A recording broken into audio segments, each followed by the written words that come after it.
Kalau mencari tempat mandi, yang pertama teluk, yang kedua pantai. Kalau nak mencari pemimpin yang berbakti, yang pertama elok, yang kedua pandai. Pantun tu memang famous lah, nak menggambarkan satu seruan untuk kita sebagai rakyat Malaysia memilih dan mengangkat seorang pemimpin yang pertama elok dan yang kedua pandai. Pandai daripada segi apa?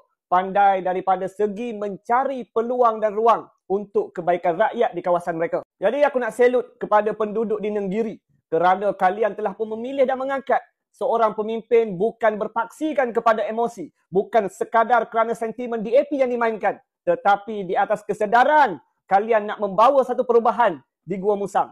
Dan akhirnya, hari ini ada satu pengumuman. Kolej Politek Mara akan dibuka semula di Gua Musang demi anak tempatan.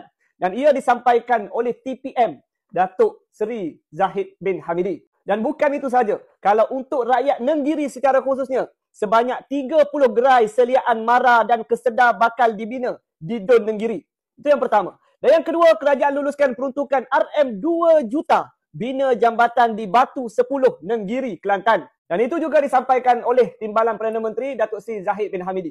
Kalau kita tengok kat sini, dah banyak tau kelebihan-kelebihan yang diraih oleh rakyat Nenggiri kerana mereka sedar dan faham fungsi mereka mengangkat pemimpin yang benar-benar berfungsi. Dan apa yang dilakukan oleh rakyat Ai Kuning juga satu tindakan yang baik dan bijak. Tidak termakan dengan sentimen-sentimen yang Perikatan Nasional cuba bawa. Dan sentimen itu tidak sedikit pun akan memberikan sinar baru kepada rakyat di Ai Kuning sekiranya Perikatan Nasional menang. Dan kalau kita perasan, sentimen politik mereka itu masih berada di takat itu.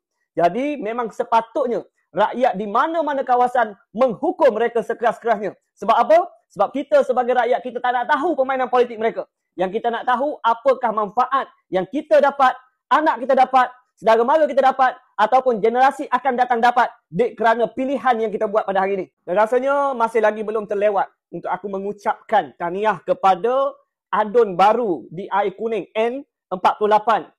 Dr. Muhammad Yusri Bakir. Dan aku senada dengan apa yang disampaikan oleh Bang Mat di dalam FB beliau.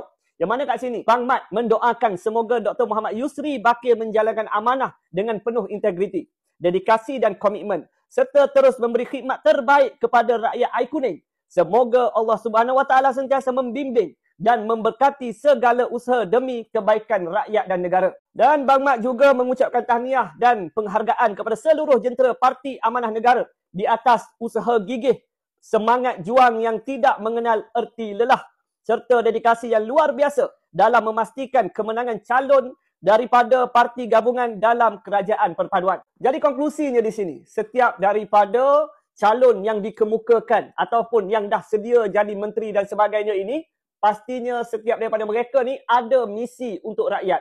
Ada perkara-perkara yang nak diusahakan melalui dasar-dasar yang baik demi untuk kebaikan rakyat. Dan sudah pasti calon daripada kerajaan perpaduan hari ini didasari dengan kesedaran tersebut. Yang mana mereka ada satu iltizam nak memastikan setiap daripada dasar yang dirangka oleh kerajaan persekutuan dapat juga turut dirasai oleh rakyat di kawasan mereka. Tahniah kepada kalian semua. Assalamualaikum.